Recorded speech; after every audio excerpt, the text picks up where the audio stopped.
जय हिंद फ्रेंड्स, स्वागत है आप सभी का हमारे यूट्यूब चैनल टीसी मैथ में। तो पिछला सेशन में हम लोगों ने पढ़ लिया था, स्टार्ट कर दिए थे 1.1 चैप्टर नंबर 1.1 यानी रियल नंबर को स्टार्ट कर दिए थे। तो उसमें समझ लिए थे कि प्राकृतिक संख्या यानी नेचुरल नंबर किसे कहा जाता है, पूर्ण संख्या होल नंबर किसे कहा जाता है, इंटीजर यानी पूर्णांक किसे कहा जाता है, रियल नंबर यानी वास्तविक संख्या किसे कहा जाता है, क्या है, और यूक्लिड विभाजन परिमेय संख्या अपरिमेय संख्या को भी समझ लिए थे। और यूक्लिड विभाजन का टेलर देखे थे कि किस प्रकार से रहता है यूक्लिड विभाजन परिमेय का। तो आज हम समझेंगे यूक्लिड विभाजन परिमेय का किसे कहा जाता है और यूक्लिड विभाजन एल्गोरिथम क्या है, इसको समझेंगे। तो जिस किसी का इसका जो भी पिछला पार्ट है, सभी का जो छूट गया है तो उसका लिंक डिस्क्रिप्शन में दिया गया है। कॉन्सेप्ट बैच के रूप में, क्रैश कोर्स के रूप में है। और कोई अगर जो प्रैक्टिस करना चाहते हैं तो एनसीईआरटी के बुक से प्रैक्टिस करवाते हैं तो उसका भी लिंक दिया गया है। और कोई टॉपिक वाइज प्रैक्टिस करना चाहते हैं हर चैप्टर का तो उसका लिंक दिया गया है। उसमें ऑब्जेक्टिव क्वेश्चन का टॉपिक कराते हैं।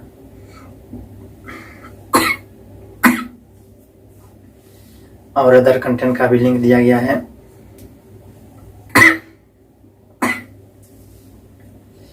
तो इस प्रकार से सेशन को स्टार्ट करते हैं। वीडियो अच्छा लगे तो लाइक कीजिएगा और चैनल को सब्सक्राइब कीजिएगा। हमारे चैनल का नाम है टीसी मैथ और बेल आइकन को प्रेस कर लीजिएगा ताकि इसका नोटिफिकेशन आपके पास, जो नेक्स्ट पार्ट बनाएंगे तो नोटिफिकेशन आपके पास चला जाए। तो स्टार्ट करते हैं। तो आज हम समझेंगे कि यूक्लिड विभाजन परिमेय का किसे कहा जाता है।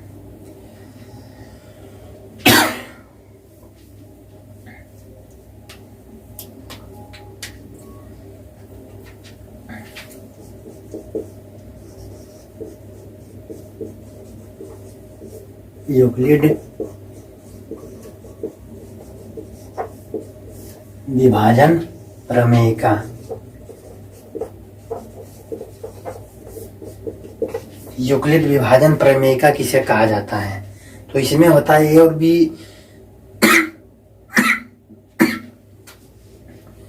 और बी दो धनात्मक पूर्णांक दिए रहने पर एक ऐसा द्वितीय धनात्मक पूर्णांक क्यू और आर विद्यमान रहता है कि ए बराबर बी क्यू प्लस आर, जहाँ आर जो होता है zero greater than and equal to R greater than B रहता है। तो वही है यूक्लिड विभाजन प्रमेय का, उसी को कहा जाता है। तो इसे लिख लेते हैं। तो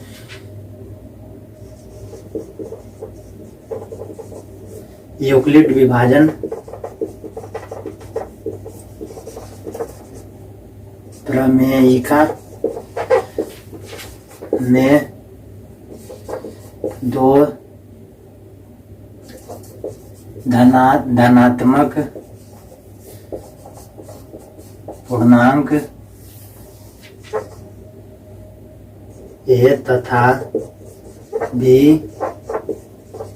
दिए रहने पर ए तथा बी दो धनात्मक पूर्णांक दिए रहने पर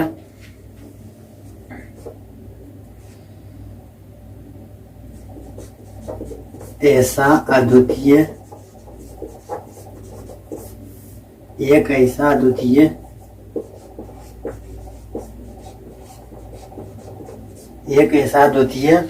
धनात्मक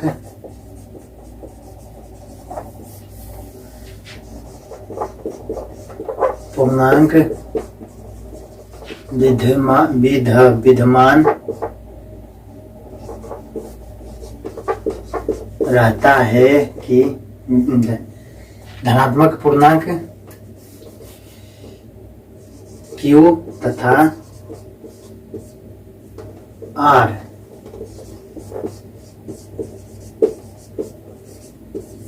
विद्यमान रहता है कि ऐसा ए तथा बी दिए रहने पर ए तथा बी दो धनात्मक पूर्णांक दिया रहेगा तो उसमें क्यू तथा आर एक दो धनात्मक पूर्णांक विद्यमान रहेगा रहता है।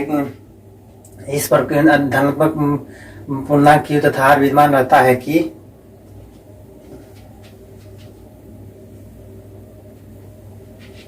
ए बराबर बी क्यू प्लस आर, जहां आर नॉट इक्वल टू 0। जहां हमें ध्यान देना है कि जहां आर नॉट इक्वल, जहां आर जो रहेगा 0 से बड़ा या बराबर आर से बड़ा रहेगा बी,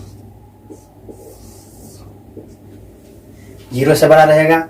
जहां आर का मान रहेगा 0 से 0 भी रह सकता है या 0 से बड़ा रहेगा, माइनस में कभी नहीं रहेगा आर यानी शेषफल।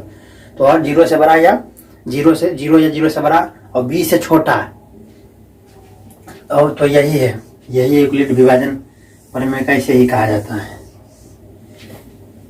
यही है ए बराबर बी क्यू प्लस आर। तो जैसे हम भागा देते हैं तो क्या पढ़े हैं,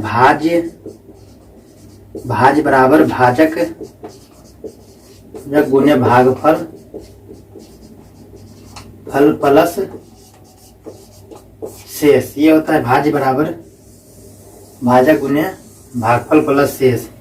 यही है यूक्लिड विभाजन प्रमेय का, भाज्य बराबर भाजक गुने भागफल प्लस शेष। जैसे आप बनाते हैं, यहाँ पर बनाते होंगे, जैसे यहाँ पर मान लेते हैं 5 है, उसको 25 में भागा दिए हैं तो 5 मिनट से लगा 25 कट गया तो शेषफल क्या हो गया 0। तो ये क्या हो गया, यह भाज्य, ये क्या हो गया भाज्य। भाज्य बराबर भाजक गुने भागफल, यानी ये हो गया भाजक।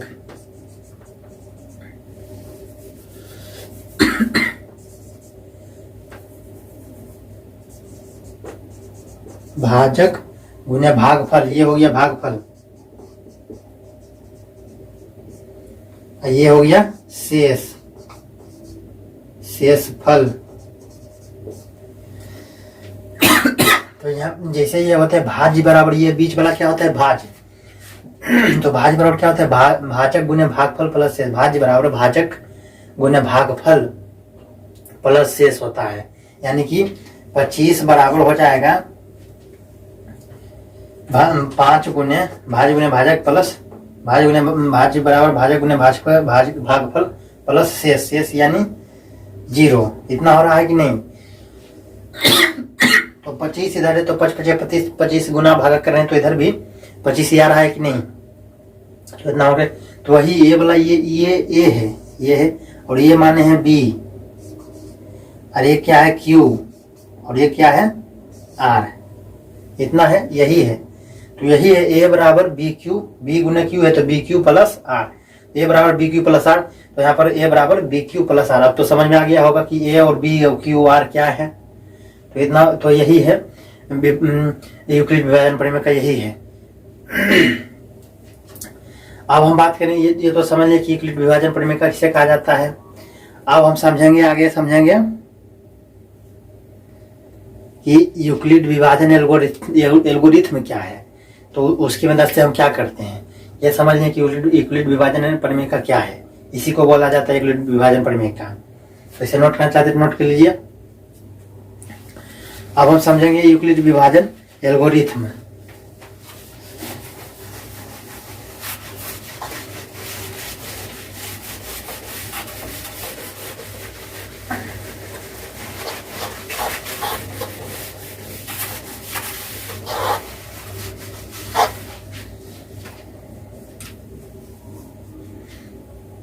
तो अब हम समझेंगे यूक्लिड विभाजन एल्गोरिथम।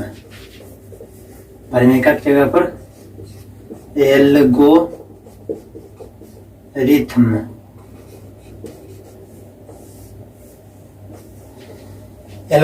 यूक्लिड विभाजन एल्गोरिथम। तो यूक्लिड विभाजन एल्गोरिथम क्या है इसमें तो ये यूक्लिड विभाजन एल्गोरिथम की मदद से हम दो धनात्मक पूर्णांक दिया रहेगा तो उसका मात्रा ज्ञात कर सकते हैं।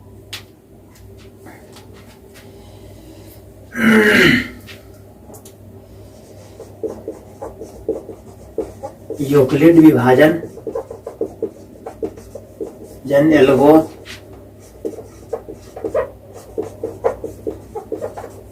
रिथम से हम दो धनात्मक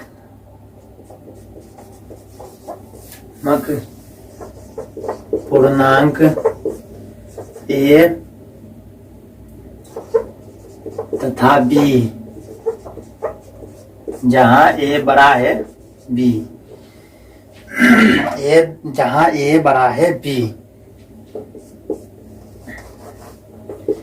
का HCF हाईएस्ट कॉमन फैक्टर, यानी HCF यानी हाईएस्ट कॉमन फैक्टर, यानी कि महत्तम समावर्तक जिसे बोला जाता है हिंदी में।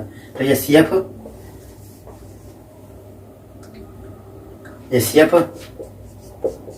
ज्ञात करते हैं।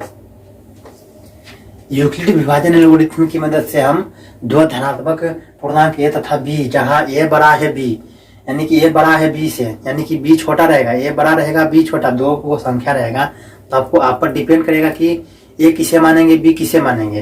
तो ए जिसे मानेंगे वो बड़ा रहना चाहिए और बी जिसे मानेंगे वो ए से छोटा रहना चाहिए। तो ध्यान देना है। तो ए बड़ा रहेगा और बी छोटा रहेगा। आप दोनों संख्या में जो भी मान लीजिएगा। यहाँ पर 45 है, यहाँ पर 50 है, तो आप क्या मानिएगा? ये किसे मानिएगा? इसे मानेंगे ए, और बी किसे मानिएगा? बी से। तो ये बराबर बी होगा कि नहीं? ये बड़ा है बी से कि नहीं? ये बड़ा है बी से, हो गया। तो इस प्रकार से यही ध्यान देना है।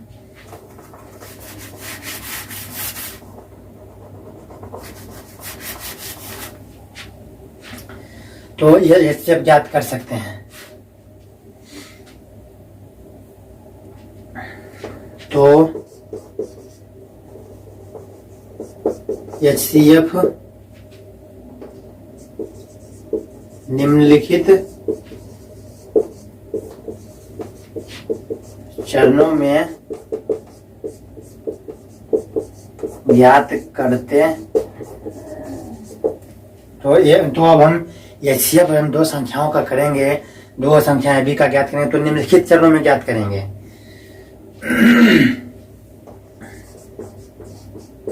चरण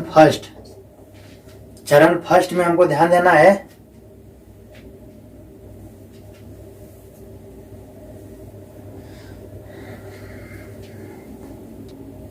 तो चरण फर्स्ट में हम क्या करेंगे? यूक्लिड ए और बी का जो संख्या है उसका यूक्लिड विभाजन का उपयोग करेंगे। उसमें यूक्लिड विभाजन परिमेका का प्रयोग करेंगे। अभी जो पढ़े थे यूक्लिड विभाजन परिमेका, उसी का प्रयोग चरण 1 में करना है। चरण 1 में क्या करेंगे? ए तथा बी का यूक्लिड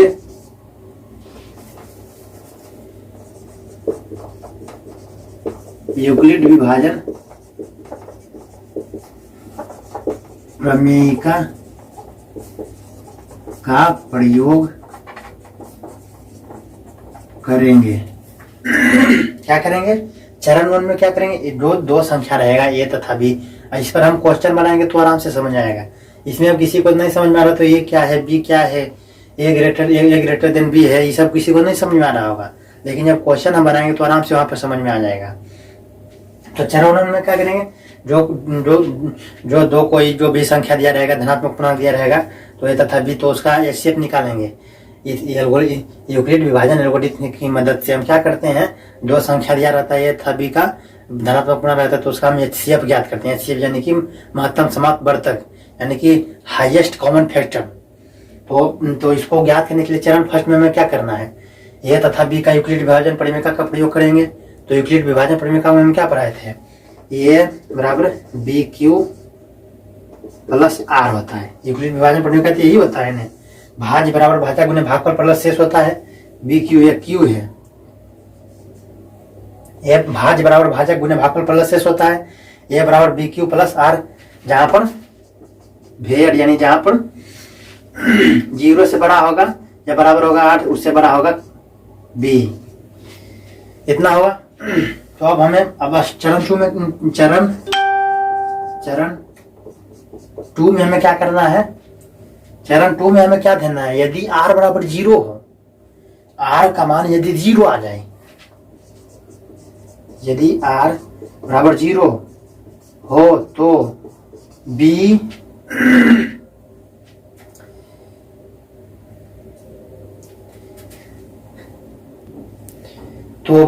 ही ए तथा बी का HCF होगा। ध्यान देना है, यदि r बराबर 0 आ जाए, जब a बराबर BQ प्लस r हम करेंगे तो r बराबर क्या आ जाए, 0 आ जाए। 0 हो तो b ही तो b जो भी मानेगा b ही ए तथा b का HCF होगा। अब चरण 3 में क्या देना है, चरण 3 में हमें क्या करना है, यदि r नॉट इक्वल टू 0 हो तो, यदि r बराबर 0 नहीं होगा तो क्या करना है, तो b को r से भागा देंगे। यदि r बराबर 0 नहीं आया, कुछ और आ गया, 1 2 3 4 5 6 7 8 कुछ भी आ गया, तो क्या करना है, यदि r बराबर 0 नहीं, 0 आ गया तो b ही आंसर होगा। दो a और b का संख्या HCF b होगा। यदि r बराबर 0 नहीं आया तो b को हम क्या करेंगे, b को हम r से भागा देंगे। तो जब हम b को r से भागा देंगे तो फिर वहां पर जो भी आएगा भाज्य बराबर भाज्य गुणे भाग पर प्लस शेष होगा। तो उसके बाद हमें इसी श्रृंखला को ऐसे ही चरण, फिर उसके बाद r आएगा तो उसके बाद यहाँ पर r के जगह पर एक ठोर नया आएगा शेषफल n। ये तो शेषफल इसमें नहीं रहेगा, तो आगे जब हल करेंगे तो एक ठोर शेषफल आएगा n। तो n बराबर, यदि n बराबर 0 आ गया तो फिर वहां पर हम रुक जाएंगे। अगर जो नहीं 0 आया तो फिर हम वही प्रक्रिया दोहराएंगे। तो जब हिसाब हम इसे बनाएंगे तो समझ में आ जाएगा, आराम से समझ में आएगा। तो जब तक नहीं शेषफल r बराबर 0 आ जाए, जब तक नहीं शेषफल यानी r जो नीचे में आता है जैसे शेषफल 0 आ जाए, तब तक हमें ये प्रक्रिया चलते ही जाएगा। जब तक नहीं 0 आएगा तब तक हम नहीं रुकेंगे। तो इस प्रकार से यही चरण 3 चरण 4 में जाते हैं। अगर जो यहीं पे 0 आ जाता है तो यहीं पर हमारा आंसर आ जाता है। और अगर जो नहीं 0 आता शेषफल तो फिर उसके बाद b जो रहता भाजक, फिर भाजक रहता तो उसे भाज्य बना लेते और उसके बाद शेषफल को भाजक बना लेते। उसके बाद b को r से भागा कर, फिर r से भागा देते। तो उसके बाद जो आता, अगर जो 0 आ जाता तो फिर, तो उसके बाद अगर जो 0 शेषफल आ जाएगा तो फिर वहां पर रुक जाएंगे। नहीं 0 आ जाए तो फिर वही प्रक्रिया हम दोहराएंगे। तो इस प्रकार से इसे नोट करे जाते हैं, नोट कर लीजिए। अब हम इस पर क्वेश्चन बनाएंगे। क्वेश्चन बनाएंगे तो आराम से हमें समझ में आ जाएगा कि किस प्रकार से होता है।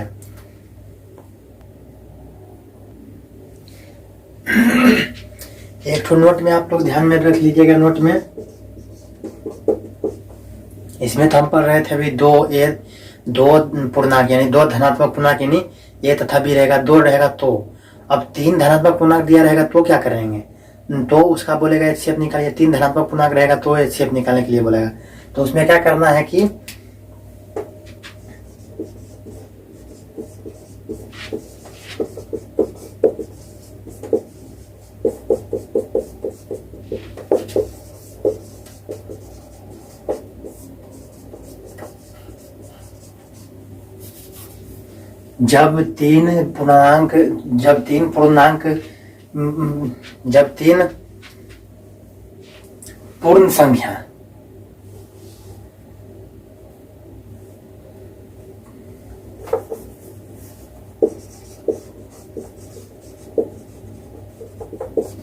जब तीन पूर्ण संख्या का HCF निकालना हो तो क्या करना है, तो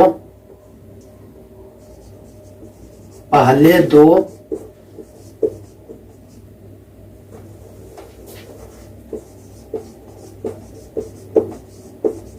पूर्ण संख्या का HCF निकालें तथा HCF निकालें तथा उसके बाद तीसरी संख्या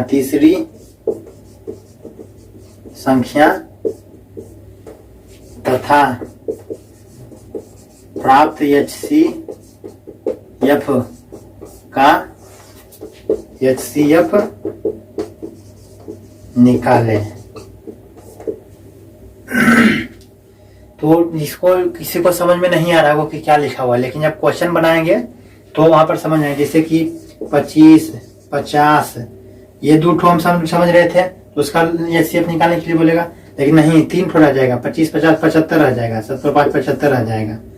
तो 3 संख्या का रह जाएगा। तो क्या करना है, पहले 2 संख्या का हमें HCF निकालना है। जिस प्रकार से हम निकालेंगे यूक्लिड विभाजन परिमेय से, जब ये दोनों का निकालेंगे तो क्या आ जाएगा, इसका HCF एक आंसर आएगा ना, HCF जो लाते हैं HCF आंसर, तो इसका आंसर जो भी आएगा, तो ये जो आएगा आंसर, ये वाला जो भी आएगा, या भाट है जो भी आएगा, तो इसका और इसका हम ये HCF निकालेंगे। ये दोनों का जो HCF आएगा, और तीसरी संख्या ये है, ये पहली है, ये दूसरी है, ये तीसरी है। तो अब ये दोनों को निकालेंगे तो इसका आंसर आएगा, HCF जो निकालते हैं वो HCF जाएगा। तो अब उसके बाद अब इसका और इसका HCF, तीसरी संख्या और प्राप्त HCF का HCF निकालेंगे। तो ये जो 75 है, उसके बाद ये जो संख्या है जो HCF है, दोनों का हम HCF निकालेंगे तो हमारा आंसर आ जाएगा। तो इस प्रकार से नोट करना चाहते हैं, नोट कर लीजिए। आप क्वेश्चन इस पर देखते हैं कि क्वेश्चन किस प्रकार से पूछा जाता है। तो अब यहाँ पर हम क्वेश्चन देखते हैं किस प्रकार से रहता है। तो क्वेश्चन को लिखते हैं। क्वेश्चन रहेगा कि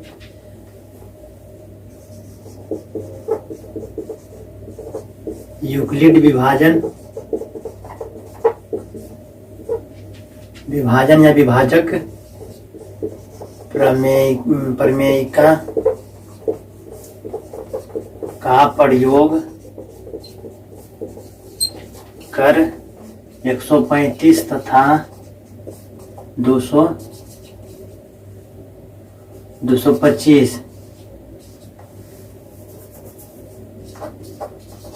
135 तथा 225 का HCF हाईएस्ट कॉमन फैक्टर यानी महत्तम समावर्तक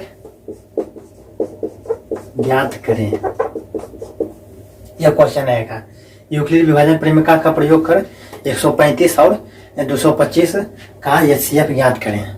तो इसे हम सॉल्व करते हैं। तो यहाँ पर 135 है, तो लिखेंगे दिया गया संख्या है 135 तथा 225 225 यानी 225 है, इसलिए यहाँ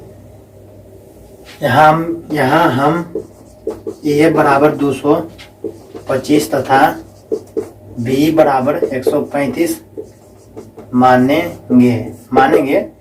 ये बराबर क्या मान लेंगे, 225। बड़ा कौन है उसे हम ये मानेंगे, छोटा कौन है उसे हम भी मानेंगे। तो बड़ा क्या है, ए, यानी ये बड़ा है, यानी ये बड़ा क्या है, 225 बड़ा है, 135 बड़ा है, तो 225 है। तो बड़ा को हम क्या मानेंगे, ए। तो ये बराबर क्या होगा, 225, और बी बराबर क्या हो जाएगा, 135।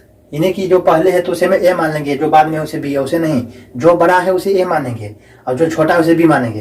तो इसलिए ए बड़ा है बी, ये बड़ा बी होगा। ए बड़ा है कि नहीं बी से, बी से बड़ा है कि नहीं है, ये 225 से 135 से बड़ा है कि नहीं, तो ये बड़ा बी है। तो जब ये कंडीशन होगा तब क्या करेंगे, यूक्लिड विभाजन का प्रयोग करेंगे। तो अब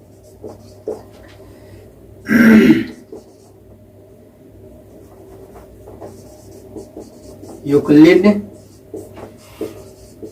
विभाजक प्रमेय का प्रयोग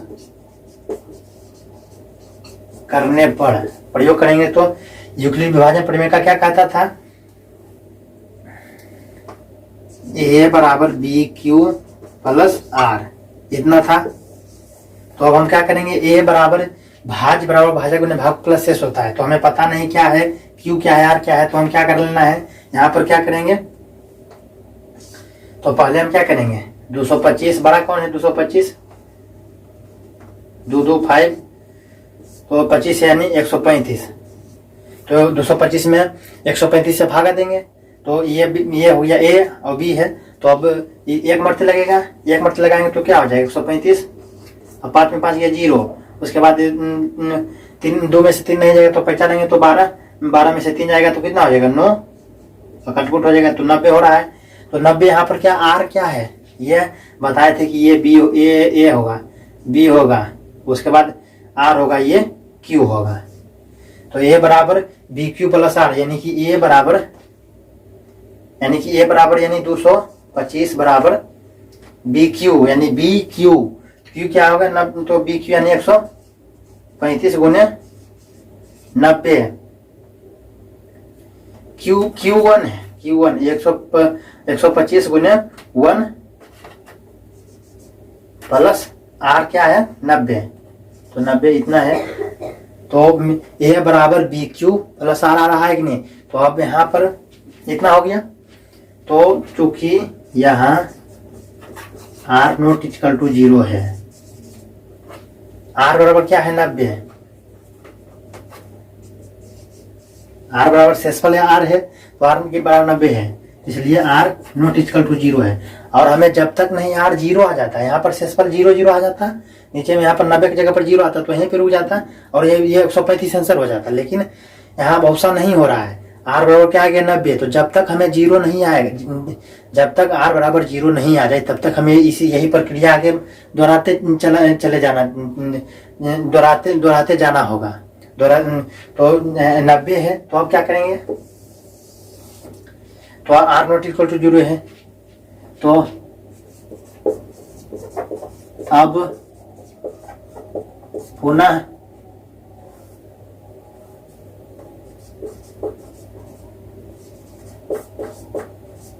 संख्या कितना 135 प्लस 135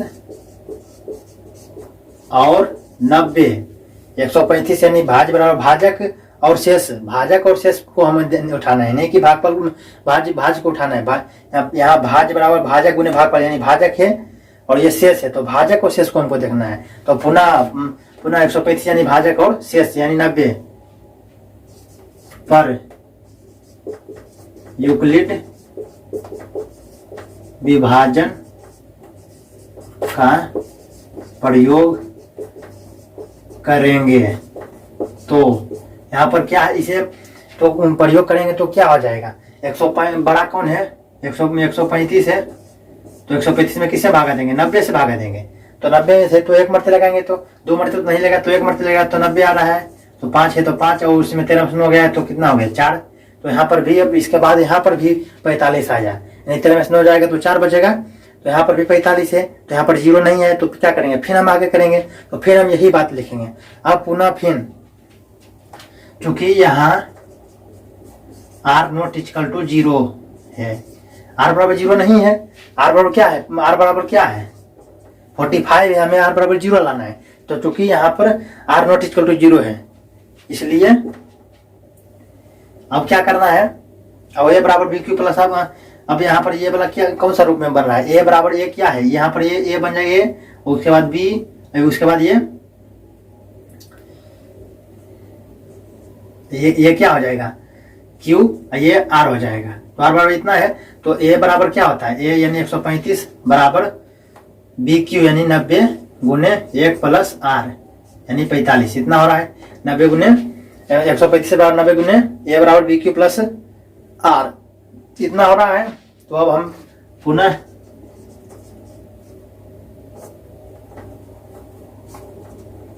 क्या करेंगे, भाज्य बराबर भाजक और शेष, भाजक और शेष यानी 90 और 45, 90 और 45